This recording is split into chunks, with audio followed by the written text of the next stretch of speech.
सुख सागर 11वां स्कंद 27वां अध्याय। श्री कृष्ण जी की उद्धव से पूजा आदि की विधि कहना। उद्धव ने इतनी कथा सुनकर विनय किया, हे दीनानाथ, ब्रह्मचारी व वानप्रस्थ का धर्म और योग व तप आदि बहुत कठिन है। तुम्हारी पूजा के बिना शरीर पवित्र नहीं होता। ब्रह्मा, नारद, बृहस्पति और व्यास जी ने वेद व शास्त्र में अनेक उपाय लिखे हैं। सो दया करके अपनी पूजा की विधि, जिसके करने से संसारी लोग भवसागर पार उतर जाते हैं, वर्णन कीजिए। श्याम सुंदर ने कहा, हे उद्धव, मेरी पूजा का अंत नहीं है, पर संक्षेप से थोड़ा हाल उसका कहता हूँ, सुनो। पूजा की एक विधि वेद में और दूसरी तंत्र शास्त्र में लिखी है। मनुष्य को चाहिए कि प्रातः काल उठकर मेरा व अपने गुरु के चरणों का ध्यान करे, फिर उसको स्नान, संध्या, तर्पण, जप करके सुचित्त होकर मेरा सगुण रूप पूजना चाहिए। मेरी मूर्ति 8 तरह की होती है, एक पत्थर की, दूसरी काठ की, तीसरी सोना, चौथी तांबा, चौथी चांदी, 5वीं पीतल, 6ठी तांबा, 7वीं पृथ्वी पर चबूतरा आदिक और 8वीं मिट्टी का स्वरूप बनाकर पूजा व ध्यान करें। इसके सिवा रत्न, चित्रकारी, कागज, दीवार और शीशे पर मूर्ति बनाकर जिस तरह हो सके पूजा करना उचित है। 2 तरह की मेरी मूर्ति होती है, एक चल व दूसरी अचल। ठाकुर जी आदि जो सिंहासन पर से उठकर स्नान कराने के उपरांत सिंहासन पर बैठाकर पूजे जाते हैं, उसे चल समझना चाहिए, और जो मूर्ति शिवालय व मंदिर आदि में स्थापन कर देते हैं और फिर वह उठ नहीं सकती, उसको अचल जानना उचित है। चल अचल दोनों मूर्ति को स्नान कराने व चंदन लगाने के उपरांत भूषण वस्त्र पहनाकर धूप, दीप, माला, फूल, तुलसी दल नैवेद्य से पूजन करके शीशा दिखलाना चाहिए। चित्रकारी की मूर्ति को स्नान कराना उचित नहीं है, कपड़े से पोंछकर पूजन करना उचित है। पृथ्वी पर चबूतरा आदि बनाए हों उसमें पहले भगवान का ध्यान करके विधिपूर्वक पूजना चाहिए। जो कोई मानसी पूजा करना चाहे वह अपने मन में नारायण जी के स्वरूप का ध्यान करे। ध्यान लगाकर जिस तरह मूर्ति को पूजते हैं उसी तरह धूप, दीप, नैवेद्य आदि से ध्यान में पूजन करे।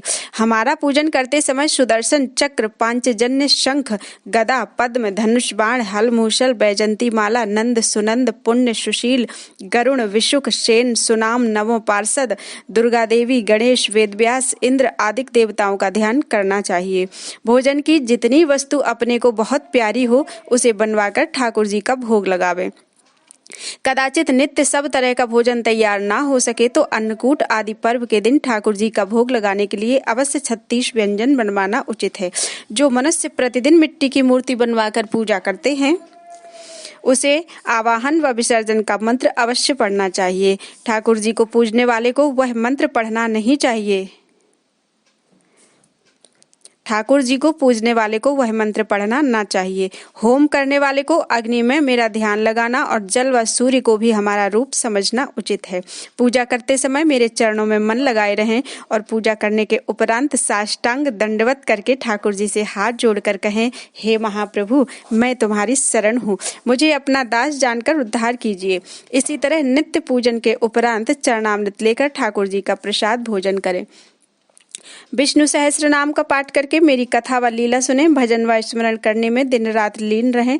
जिसे परमेश्वर धन देवे वह ठाकुर मंदिर के खर्च के वास्ते गांव व जागीर देकर बाग लगवा दे, जिसमें अच्छी तरह ठाकुर पूजा हो। अनेक रंग के सुगंधित फूल चढ़ा करें, पर उस बाग व गांव को बेचने या पोत व किराया लेने की इच्छा ना रखें। हे उद्धव, मैं भक्ति व प्रीति से जितना केवल जल चढ़ाने से प्रसन्न होता हूँ, उतना बिना भक्ति के करोड़ों रुपया हरि मंदिर में लगाने व दान देने से राजी नहीं होता। जो मनुष्य सच्चे मन से प्रतिदिन इस तरह मेरी पूजा व सेवा करता है, उसके सामने 18 सिद्धियां बनी रहती हैं। जितना फल पूजा करने और देव स्थान बनवाने वाले को प्राप्त होता है, उतना पुण्य उनको भी समझना चाहिए। जो लोग पूजा करने व देव स्थान बनाने की सम्मति देकर उस काम में संग देते हैं, जो लोग अपने व दूसरे की दान की हुई पृथ्वी, ब्राह्मण से या देव स्थान आदि का चढ़ाया हुआ बाग बरजोरी छीन लेते हैं व ऐसी सम्मति देते हैं, उनको 60,000 वर्ष तक कीड़ा होकर विष्ठा में रहना पड़ता है। बोलो वृंदावन बिहारी लाल की जय। 28वां अध्याय श्री कृष्ण जी का उद्धव से विरक्त होने का ज्ञान वर्णन करना। श्याम सुंदर ने कहा, हे उद्धव, ज्ञानी को किसी की स्तुति व निंदा करना उचित नहीं है। सब जीवों में परमेश्वर का चमत्कार एक सा समझना चाहिए। दूसरे की निंदा करने वाले अवश्य नरक भोगते हैं। इसलिए मनुष्य को उचित है कि अपना मन एक ओर लगाए रखकर ठाकुर जी की पूजा करते समय दूसरी ओर ध्यान ना लगावे।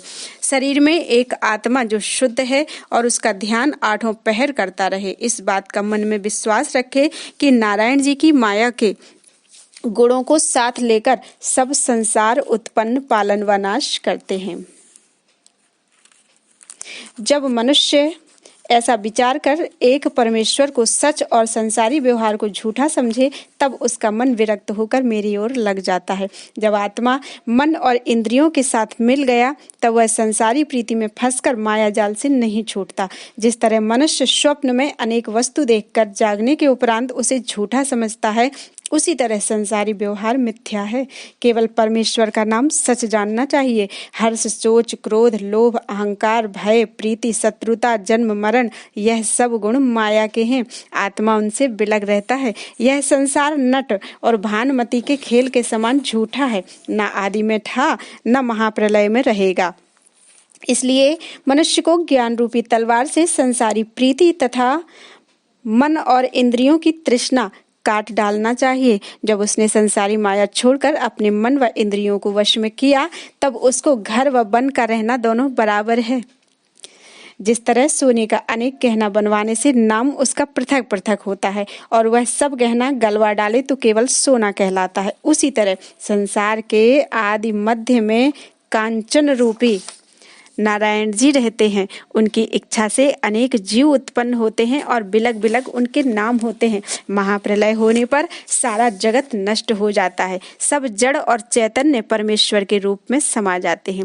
जैसे सड़क में सीप का टुकड़ा चांदी के समान चमकता हुआ देखकर कोई लोभी उठा लेवे और उठाते समय सीप समझकर लज्जित हो जावे, वैसे ही संसारी गति झूठी समझना चाहिए। जिस तरह उड़ते हुए बादल से आकाश कुछ मिलावट नहीं रखता, उसी तरह आत्मा 84 लाख योनि में व्यापक रहने पर भी सबसे बिलग रहता है। इसलिए मनुष्य को चाहिए कि अपना मन माया के गुणों से विरक्त रखकर हरि चरणों में ऐसा ध्यान लगावे कि संसारी वस्तु की कुछ चाह व प्रीति ना रहे। जिस तरह औषधि खाने से शरीर में रोग नहीं रहता, उसी तरह अपने मन और इंद्रियों को वश में रखने से संसारी तृष्णा और प्रीति छूट जाती है। जिसने मन और इंद्रियों को अपने वश में नहीं किया, उसका तप व स्मरण करना वृथा है। जब मनुष्य का मन परमेश्वर के ध्यान में लीन हो गया, तब उसे अपने शरीर व संसार की प्रीति नहीं रहती। इसलिए मनुष्य चलते फिरते, सोते, जागते, खाते पीते आठों पहर अपना मन नारायण जी की ओर लगाए रहे। जिस तरह सूर्य निकलने से रात का अंधियारा दूर हो जाता है, उसी तरह मेरी भक्ति करने से अज्ञान नहीं रहता। योग व तप भंग होने से जल्दी गति नहीं होती। मेरे भक्त से कुछ अपराध हो भी जाता है तो दूसरे जन्म में मैं उसका उद्धार कर देता हूँ। आत्मा शरीर में रहने से सब इंद्रियों को चलने फिरने व बोलने की सामर्थ्य रहती है। जितने देवता अपना प्रकाश इंद्रियों में रखते हैं, उन देवताओं को भी वही आत्मा सामर्थ्य देकर उनसे बिलग रहता है। इसलिए ज्ञानियों और योगियों को चाहिए कि आत्मा की ओर ध्यान लगाकर संसारी माया व मोह में ना फंसे। ऐसे मनुष्य पर पिछले जन्म में अधर्म करने से कोई दुख भी पड़ जाता है तो मैं उनका कष्ट निवारण कर देता हूँ। ये मेरा वचन सच्चा मानकर नाश होने वाले शरीर से प्रीति रखना और इंद्रियों को सुख देना उचित नहीं है। बोलो वृंदावन बिहारी लाल की जय। 29वां अध्याय श्री कृष्ण जी का उद्धव से मन के रोकने का ज्ञान कहना।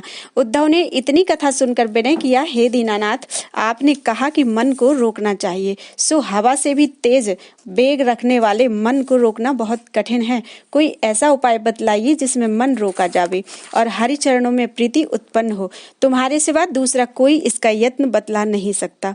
आपकी माया ने संसारी जीवों को ऐसा भुला रखा है कि तुम्हारी दया के बिना कोई मनुष्य इस माया रूपी जाल से नहीं छूटता।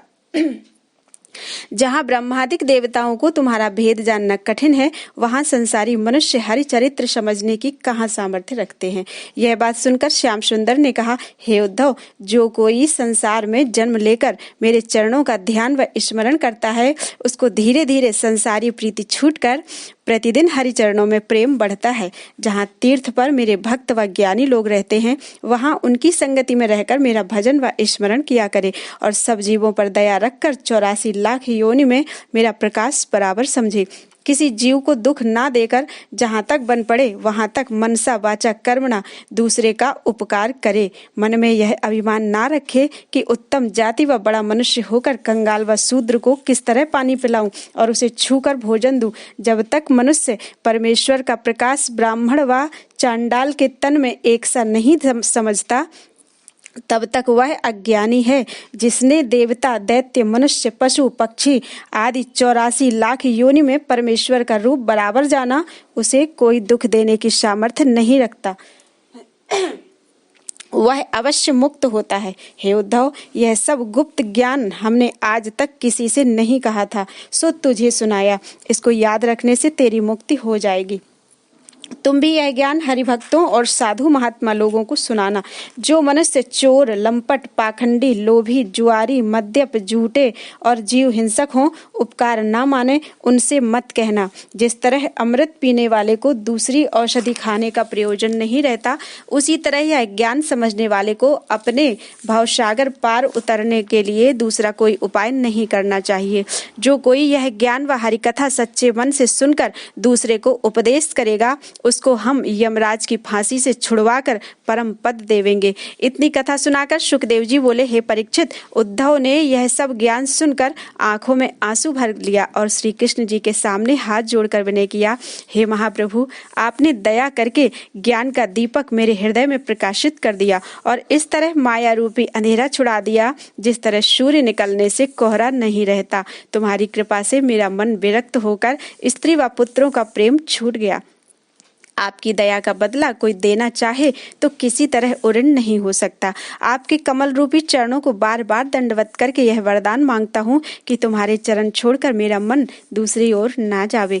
यह वचन सुनकर श्री कृष्ण जी आनंद मूर्ति ने अपनी खड़ाऊं देकर कहा, हे उद्धव, तुम यहाँ से बद्री केदार जाकर नित्य गंगा स्नान किया करो और कंद मूल फल खाकर मेरे चरणों का ध्यान लगाओ, तुम्हारी मुक्ति हो जाएगी। अब मैं भी कलयुग के मनुष्यों का उद्धार करने के लिए भागवत रूपी अपनी मूर्ति छोड़कर संसार में छोड़कर गोलोक को जाऊंगा। उस कथा के पढ़ने व सुनने से संसारी मनुष्य भवसागर पार उतर जाएंगे। उद्धव जी यह वचन सुनकर श्याम सुंदर का वियोग समझकर अति दुखी हो गए, पर उनकी आज्ञा टालना उचित ना जानकर खड़ाऊं का जोड़ा सिर पर धर लिया और दंडवत व परिक्रमा करके मोहिनी मूर्ति का स्वरूप आंखों की राह हृदय में रखकर उनसे विदा हुए। बद्रिकाश्रम में जाकर त्रिभुवनपति की आज्ञा अनुसार स्नान व ध्यान करने लगे और उसी ज्ञान के प्रताप से कुछ दिन बीते अपना तन योगाभ्यास के साथ छोड़कर मुक्त पदवी पर पहुंचे। इतनी कथा सुनाकर सुखदेव जी ने श्याम सुंदर को ध्यान में दंडवत किया और परीक्षित से कहा, हे राजन, देखो, त्रिभुवनपति ने सब वेदों का सार अमृत रूपी ज्ञान व मुक्ति निकालकर 11वें स्कंद में उद्धव को पिला दिया। जिस तरह देवताओं और दैत्यों ने समुद्र मंथन करके 14 रत्न निकाले थे, उसी तरह वेद व्यास जी ने सब वेद व शास्त्र देखकर उसका सार श्रीमद् भागवत बनाया है। बोलो वृंदावन बिहारी लाल की जय। 30वां अध्याय, यदुवंशियों का लड़कर नाश होना और श्री कृष्ण जी के पांव में जरा का बाण मारना। राजा परीक्षित ने इतनी कथा सुनकर विनय किया, हे मुनिनाथ, श्याम सुंदर को शाप चढ़ाने की सामर्थ्य थी, फिर क्यों उन्होंने यदुवंशियों पर दया नहीं की? सुखदेव जी ने कहा, हे परीक्षित, वसुदेव नंदन परब्रह्म परमेश्वर के अवतार को, जो संसारी माया से रहित थे, यदुवंशियों का नाश करना था, पर उन्होंने उनका पालन किया था, इसलिए अपने हाथ से मारना उचित ना जानकर ब्राह्मण से शाप दिलवा दिया। जब उद्धव बद्री केदार की ओर चले गए तब श्री कृष्ण जी ने विचारा कि द्वारकापुरी में शाप नहीं व्यापेगा। इस कारण यदुवंशियों को प्रभास क्षेत्र में चलने के लिए कहा। त्रिभुवनपति की आज्ञानुसार राजा उग्रसेन और वसुदेव जी के सिवा सब यदुवंशी हाथी, घोड़े व रथों पर चढ़कर प्रभास क्षेत्र में पहुंचे और स्नान दान करने के उपरांत उस दिन तीर्थ व्रत रखकर वहां टिके रहे। दूसरे दिन परमेश्वर की इच्छानुसार सब यदुवंशी मदिरा पान करके मतवाले हो गए और समुद्र के किनारे बैठकर अपनी अपनी बड़ाई करने लगे। इसी बात पर स्नान करते समय पहले पानी के छींटों से लड़ने लगे, फिर आपस में बाण, तलवार, गदा आदि अनेक शस्त्र चलने लगे। जिस तरह अधर्म करने वाले वेद शास्त्र का वचन झूठा मानकर मनमाना पाप करते हैं, उसी तरह ब्राह्मण के शाप से यदुवंशी लोग श्याम व बलराम का समझाना न मानकर जब बलभद्र जी से लड़ने के लिए दौड़े, तब दोनों भाई अलग बैठकर उनका कौतुक देखने लगे। जब लड़ते लड़ते सबके शस्त्र टूट गए और हाथी घोड़े भी मारे गए, तब उसी पतली को जो मूसल के चूर से समुद्र के किनारे जमी थी, उखाड़कर एक दूसरे को मारने लगे। दुर्वासा ऋषीश्वर के शाप से उस पतली से तलवार का सा घाव होने लगा और सब यदुवंशी मरने लगे। जैसे कुलवंती स्त्री दूसरे पुरुष को देखकर छिप जाती है, वैसे ही क्रोध उत्पन्न होने से सब यदुवंशियों का सतोगुण व शरीर से ज्ञान शरीर से जाता रहा। जिस तरह बांस का वन आग लगने से जल जाता है, उसी तरह दुर्बुद्धि उत्पन्न होने से बाप बेटा व भाई भाई आपस में लड़कर 56 करोड़ यदुवंशी नष्ट हो गए। जब श्याम व बलराम के सिवा और कोई जीता नहीं बचा, तब श्याम सुंदर ने बलभद्र जी से कहा कि अब पृथ्वी का भार उतर गया, इसलिए हम व तुम दोनों भाइयों को भी बैकुंठ को चलना चाहिए। यह सुनकर बलभद्र जी ने अपने सब वस्त्र उतार डाले और कौपीन बांधकर सिंधु के तीर बैठकर योगाभ्यास के साथ अंतर्धान हो गए। तब श्याम सुंदर चतुर्भुजी स्वरूप धारण करके शंख, चक्र, गदा, पद्म समेत समुद्र के किनारे पीपल के वृक्ष के नीचे जा बैठे। जिस समय त्रिभुवनपति वृक्ष से उठते हुए दाहिना पैर अपने बाएं घुटने पर रखकर बैकुंठ जाने की इच्छा करते थे, उसी समय वसुदेव नंदन की इच्छानुसार जरा नाम का केवट, जो बाली बानर का अवतार था, धनुष बाण लेकर वहां आ पहुंचा। उसने मुरली मनोहर का पैर दूर से चमकता हुआ देखकर हिरण के धोखे से बाण मारा। वह तीर जिसमें मछली के पेट से निकले हुए लोहे का फल बना था, त्रिभुवनपति के चरण में लगा था। वह केवट अपना शिकार उठाने के लिए उनके निकट आया। तब श्याम सुंदर के पांव में घाव देखकर डर के मारे कांपता हुआ हाथ जोड़कर बोला, हे दीनानाथ, मेरे बराबर दूसरा कोई अपराधी संसार में नहीं होगा जिसने लक्ष्मीपति को तीर मारकर दुख दिया। इस पाप से मेरा उद्धार किसी तरह नहीं हो सकता, इसलिए तुम मुझे अपने हाथ से मार डालो, जिसमें मेरे दंड पाने का हाल सुनकर कोई दूसरा मनुष्य संत व महात्मा का अपराध ना करे। हे महाप्रभु, जब तुम्हारी माया को ब्रह्मादिक देवता नहीं जान सकते, तब मुझ अधर्मी व अज्ञानी की क्या सामर्थ्य है जो तुम्हारी महिमा को समझ सकूं। जब वह केवट बहुत विलाप करके मुरली मनोहर के चरणों पर लौटने लगा, तब श्याम सुंदर ने हंसकर कहा कि तू उदास मत हो, मेरी इच्छानुसार तुझसे अनजाने में यह अपराध हुआ है जिसमें ब्राह्मण का शाप झूठा ना हो। तू धैर्य रख, तेरे बैकुंठ से विमान आता है, तेरे वास्ते बैकुंठ से विमान आता है। यह वचन मुरली मनोहर के मुख से निकलते ही वहां एक विमान आ पहुंचा और त्रिभुवनपति की आज्ञा अनुसार वह केवट दिव्य रूप होकर विमान पर बैठकर बैकुंठ को चला गया। इतनी कथा सुनाकर सुखदेव जी ने कहा, हे परीक्षित, देखो, जो कोई ऐसे दीन दयालु परमेश्वर की शरण छोड़कर दूसरे का भरोसा रखता है, उसे बड़ा मूर्ख समझना चाहिए। उस केवट के जाने के उपरांत दारुक सारथी ने ढूंढते हुए वहां पहुंचकर जैसे मुरली मनोहर को दंडवत किया, वैसे ही त्रिभुवनपति की इच्छानुसार वह रथ घोड़ों समेत उड़कर आकाश में चला गया। श्री कृष्ण जी ने दारुक सारथी से कहा कि तुम द्वारिका में जाकर वसुदेव जी आदि से यदुवंशियों का हाल कहकर उन्हें समझा देना कि अब द्वारिकापुरी समुद्र में डूब जाएगी, इसलिए सब लोग अपनी अपनी वस्तुओं समेत अर्जुन के साथ हस्तिनापुर चले जावें। हमारी ओर से अर्जुन से कह देना कि मेरे बैकुंठ जाने का कुछ सोच ना करके सब स्त्रियों, बड़ों और लड़कों को अपने संग ले जावें और हमने जो ज्ञान गीता में समझाया है उसी को सच जानकर मेरे चरणों का ध्यान करते रहें। हे दारुक, मेरा भजन व स्मरण करने और अपना धर्म रखने से तेरी भी मुक्ति हो जाएगी। यह वचन सुनकर दारुक सारथी उनसे विदा होकर रोता व पीटता हुआ द्वारिका की ओर चला। बोलो वृंदावन बिहारी लाल की जय। 31वां अध्याय श्याम सुंदर का बैकुंठ धाम को जाना और वसुदेव आदि का उनके सोच में मरना।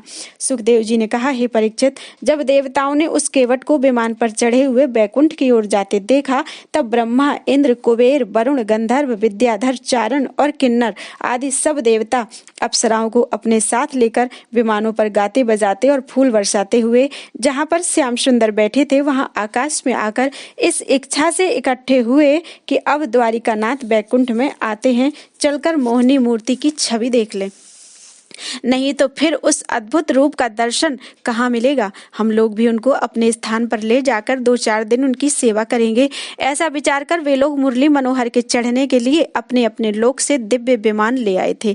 जब श्याम सुंदर ने देवताओं को आकाश में देखा, तब अपने शरीर में परमात्मा का ध्यान लगाकर आंखें बंद कर ली। उसी शरीर से बिजली के समान चमककर इस तरह वैकुंठ को चले गए कि ब्रह्मादिक देवताओं को भी अच्छी तरह उनका स्वरूप दिखलाई नहीं दिया।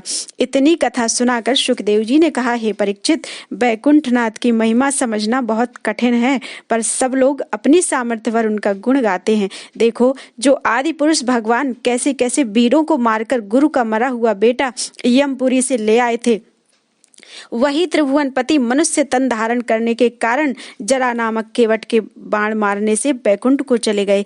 जब श्री कृष्ण जी का वंश जगत में नहीं रहा तो संसार में जन्म पाकर कौन जीता बचेगा। इतनी कथा सुनाकर सूत जी ने शौनक आदि ऋषिश्वरों से कहा कि जब दारुक सारथी ने द्वारिका में पहुंचकर सब यदुवंशियों के मरने और श्याम व बलराम के बैकुंठ धाम को जाने का हाल वसुदेव व उग्रसेन आदि से कहा, तो सब स्त्री व पुरुष छोटे बड़े जो वहां पर थे रोते रोते व्याकुल होकर प्रभास क्षेत्र को दौड़े।